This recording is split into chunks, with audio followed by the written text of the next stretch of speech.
पहचाने भैया, सीतापुर के निर्मल बोल रहे हैं। जितने पढ़े लिखे लड़का बेरोजगार घूम रहे हैं, बड़ी बड़ी डिग्री ले घूम रहे हैं, और जब उनके बेहुआ आवत हैं भैया, तो वही कहा थे हम अपाची ले आप, कोई कहा था हम बुलेट ले आप, कोई कहा था हम महंगी गाड़ी ले आप, वो दहेज मांगते हैं भैया। और उसके बाद जब कोई नौकरी नहीं है तो उनमें पेट्रोल डालाना मुश्किल है। तो उनके बद के आग सलाह हम दे रहे हैं, बहुत उपयोगी सलाह है का भैया मानो सब। अगर तुमका लेहे का है कोई वाहन तो तुम ऑटो रिक्शा ले। ऑटो रिक्शा ले हो, 1000 रुपये का रोज करियो काम, 100 रुपये के लगी बिजली, 900 बची हैं। और यह नहीं, उसके बाद रिक्शा खुद खरीदो एक, अब वो दो किराए तो 500 रुपये वो दीजिए, तक उसका दूसरा आदमी के दो लाओ, फिर रिक्शा खरीदो, वही दो 500 वो दीजिए।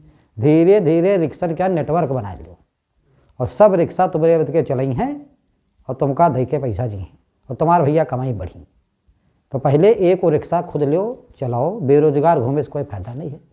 और दहेज में कोई बड़ी गाड़ी न मांगो, वही में पेट्रोल डराओ दवा मर्जी हो, और इतने कोई लाभ नहीं मिली। तो ऑटो रिक्शा ले आओ, चलई हो तो ज़िंदगी बहुत बढ़िया चली।